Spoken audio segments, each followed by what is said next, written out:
let me share the scale of what you've achieved.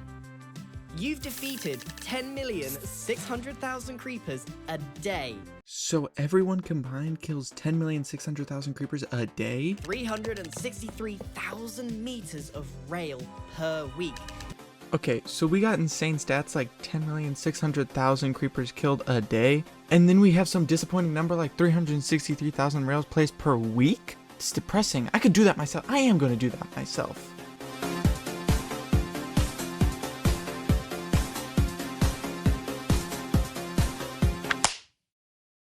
Now this story starts like all others, spawning into a world and punching the first tree that I see. But there's two important things I want to explain whenever I'm starting this world out, and that is the Minecraft days counter and the playtime counter. The Minecraft days counter is going to tell you how many unpaused in-game days I have. The Minecraft playtime counter is going to tell you how many days I have, or how many hours I have in total while the game is open. Montage incoming, by the way.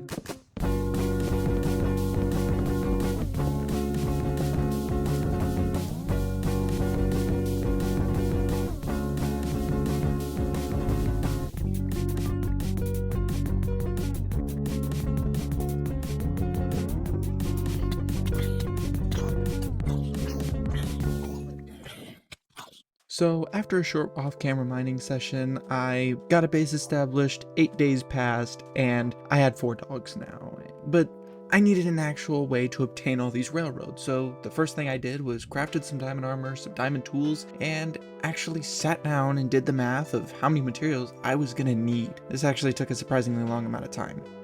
And I did all that work just for me to get the numbers wrong in the first place, so it didn't really matter at all, but that's besides the point.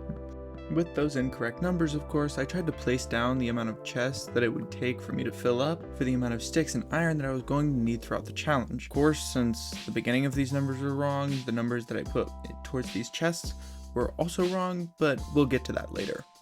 After that, I decided to go to the Nether. My mindset was completely set on the idea that the sooner that I killed the dragon, the sooner I would get an elytra, and the faster I would be able to place rails and actually work on some of the farms I would need to do exactly that. So I went to the nearest fortress and started farming blazes. Before I even knew it, I farmed all the blaze rods necessary to not only find the portal, but ignite it as well. So I went back to my base and I made a villager farm. Since whenever I came home I was fresh out of excuses to not build the villager farm, I buckled down and I actually did it. Now, it didn't even take that long, it wasn't even that hard considering it wasn't my own personal design. It was actually pretty easy. I just used a lot of the materials that I got from the Nether while I was in there mining around looking for a fortress, and some of the extra materials I had lying around base. Of course, the original design wasn't made by me, like I just said.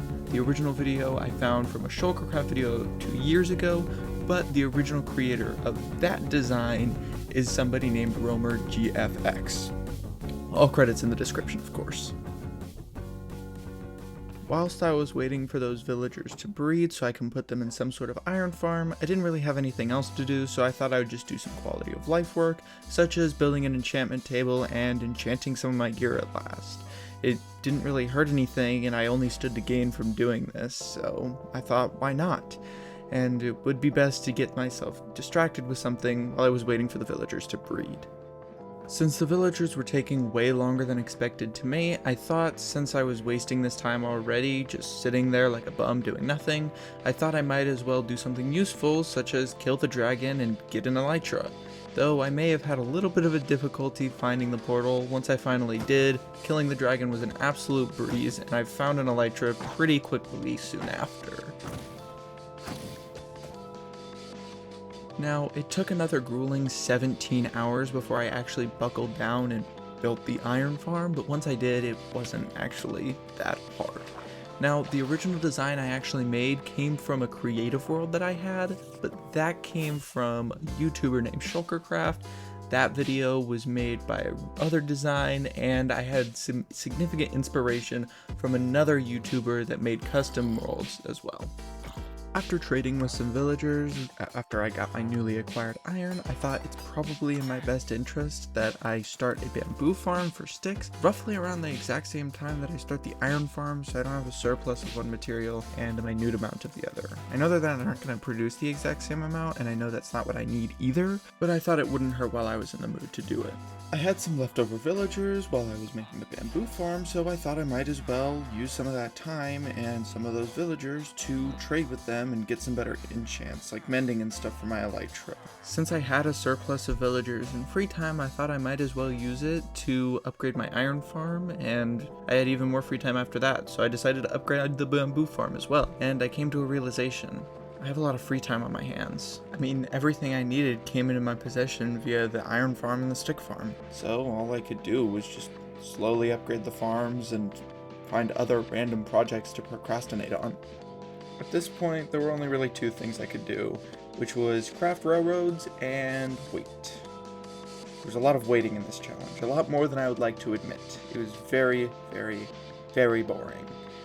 But in that time, I couldn't actually place any railroads because that would mean leaving my base, which meant the bamboo farm and the iron farm would both be put on pause, which couldn't happen. And around the same time, I was starting to run really low on fireworks, so I thought I might as well just make a general mob farm instead of grinding all night for creepers.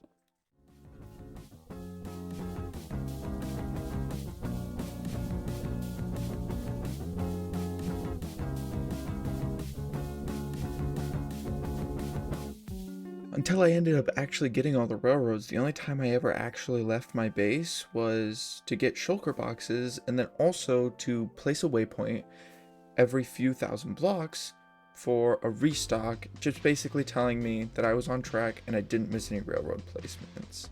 It was the exact distance that would be an entire inventory full of railroads. That's how far that distance was each time that I plotted one out.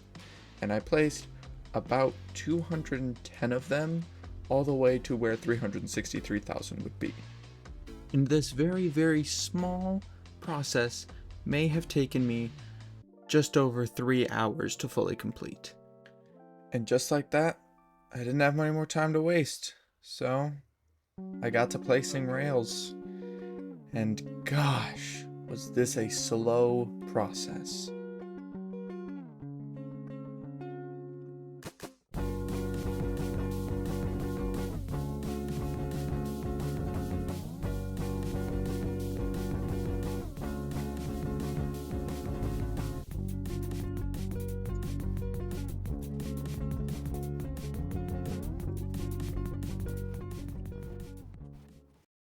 But after a while, I quickly ran into a problem. A big problem. And that was that the further I went out on the nether roof, the longer and longer it took me to actually get back to where I was to continue placing rails. It was such an inconvenience to the point where I was spending an hour or even 2 hours just flying to place down however many rails I was able to carry in shulker boxes in my ender chest. It was becoming such a big problem at this point that I was spending more time flying back and forth than I was actually placing rails. So I had to stop myself and I had to try and figure out a way on how to get back as quickly as possible using some sort of ender pearl stasis chamber that I could control from miles and miles away from where it actually was, even when it was in unloaded chunks. And finally, after setting up a chunk loader and an ender pearl stasis chamber made by somebody named B-Run on YouTube, which only activated once somebody slept in a bed, which was a genius idea, I had confidence that this was going to be able to work, and I could recreate it in the overworld every single time that I needed to respawn and get more rails out there quick and easily. Once I finished the ender pearl stasis chamber, I didn't have anything else to do. I put all my stuff in a shulker box and killed myself, in hopes and in prayers that it would work. And all I had to do was wait until nightfall. Jesus Christ, 1.2 million blocks away. That is crazy. And I'll just let the clip play for itself. Okay, so I should fall asleep in this bed, and once I wake up, I should be 1.2 million blocks away.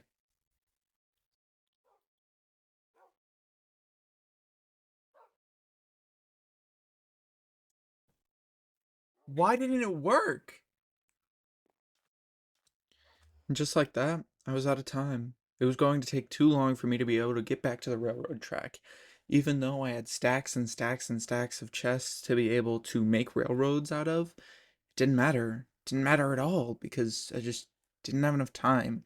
I started too late in the challenge to actually be able to place down all the railroads that I had made throughout that challenge.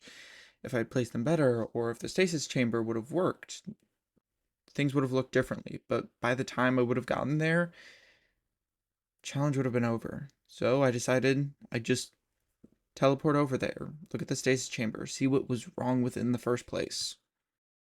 But even to this day, even right now, as I sit here making this voice recording, I still don't know what was wrong with it. I have no idea if I built it the exact same way, it would happen again. I had tested it in Creative World and it worked perfectly fine. I had absolutely no idea what was going on with it. So that's how the challenge ended. But this still begs the question, how far did I actually go? How many rails did I place? Well, you'll all be very surprised by the number. That number being 161,000. I only made 207,000 during the week, but honestly, I could do better. I think I could genuinely make it to that 363,000 mark within 7 days if I just didn't procrastinate so much. If I used villagers that were already born instead of waiting the time for villagers to breed, probably could have been faster. I also could have made the bamboo farm more effective and chopped down trees in the nearby surrounding area at the same time. I could have put a chunk loader on both of those farms and then started placing rails earlier in the week. There's about a million different ways I could have sped this process up, but at the end of the day, this was my very first attempt at it. So if you guys want to see a second attempt, I could do it. But I need some insurance to know that my efforts aren't going to be wasted if I spend another week of my life grinding away on Minecraft railroads. So, if you want to see part 2, like the video, comment, share to a friend, subscribe.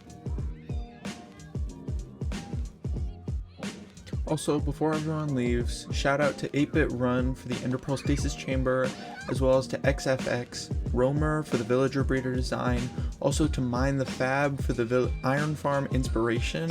A thanks should also go out to Bling Bling Cheese for their work on Fort Stress, a fan-made music disc that you heard at the beginning of the video, Hepestos, and for their lo-fi hip-hop remix of the Super Mario World Game Over song, and finally, go check out Sabe and his song Act Right.